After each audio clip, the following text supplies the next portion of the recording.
Ya, nama saya Koji Santoso. Aku adalah barista dan owner di Koji Genki Project.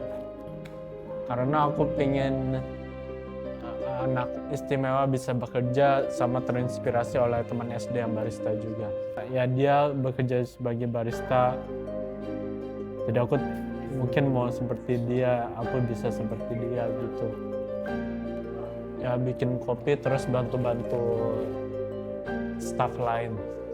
Dari jam 11 sampai jam 6 biasanya sih. Nama saya Nadif, bisa panggilnya Nadif atau Div, dan umur saya 26 tahun.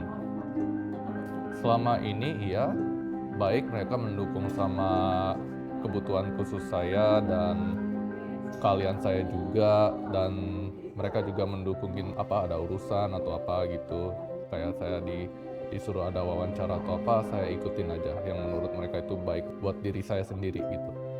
Saya kan kebutuhan khusus saya mild autism ya, jadi kayak kadang saya juga agak merasa sedikit kayak ADHD gitu, jadi kadang-kadang susah fokus gitu ya, jadi harus diulang berapa kali benar-benar sampai aku itu udah hafal gitu.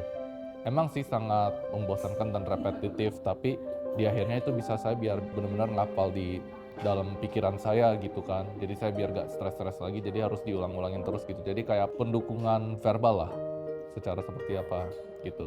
So far so good, yes, I am comfortable because I made a lot, not just friends ya, cuman kayak family juga gitu ya. Di mana-mana kerja kan pasti ada keluarganya gitu ya, maksudnya kayak keluarga sebagai tim gitu. Jadi saya bersyukur banget gitu. Kan belum tentu kan di luar kerjaan sana bisa terimain kebutuhan khusus kayak Nadif juga kan. Pasti saya beruntung aja, saya masih bersyukur bisa masih kerja di sini gitu. Tapi ya saya sih buat mereka yang lain-lain kayak punya kebutuhan khusus kayak saya, ya wish them the best of luck juga, siapa tahu bisa dapat juga pekerjaan juga gitu. Tadi saya saya masih bersyukur aja gitu.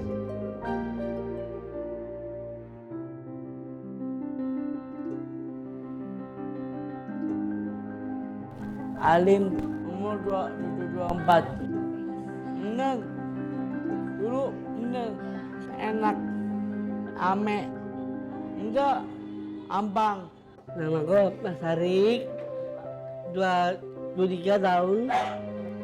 Harapan ini senang, dengan temen-temen aku, Usman, dan temen-temen saya bikin kopi.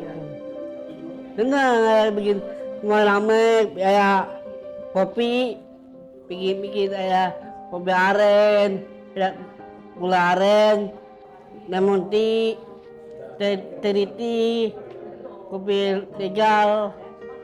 Senang baru dia bikin kopi kayak kopi bikin kopi gitu.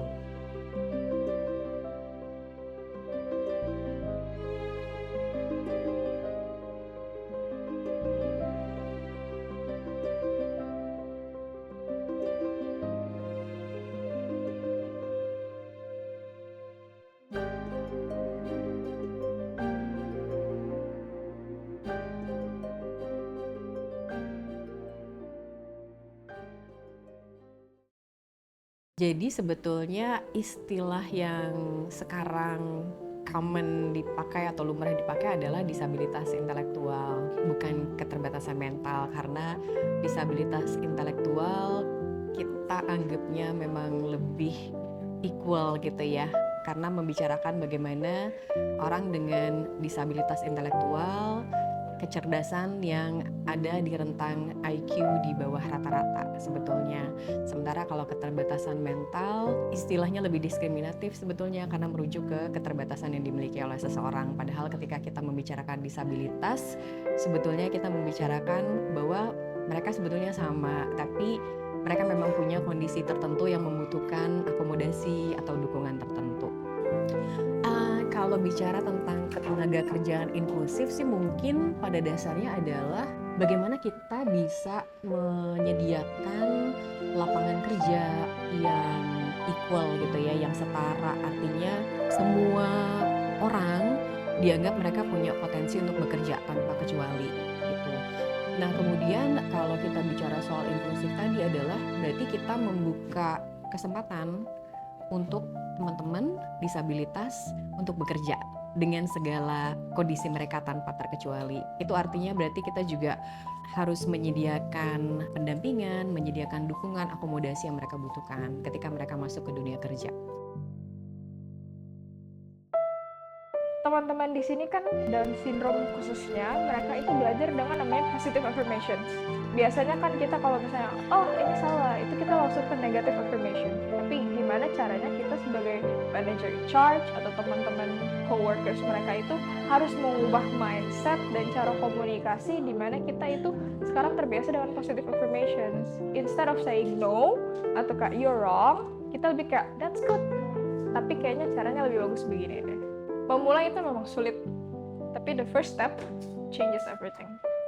Memang banyak sekali ketakutan mungkin sebagai aspek business owner ya, karena kan istilahnya untuk kita mau merangkul teman-teman dengan special needs ini artinya perlu banyak investasi, dimana banyak sekali adjustment yang harus dilakukan. Tapi kembali lagi, semua orang itu punya dampak positifnya masing-masing, punya rezekinya masing-masing, gitu kan. Dengan kita membuka semakin banyak lapangan pekerjaan dan kesempatan bagi teman-teman itu, aku yakin apapun yang kita investasikan kepada mereka akan kembali juga. Mereka bisa kok, mereka bisa, mereka mau.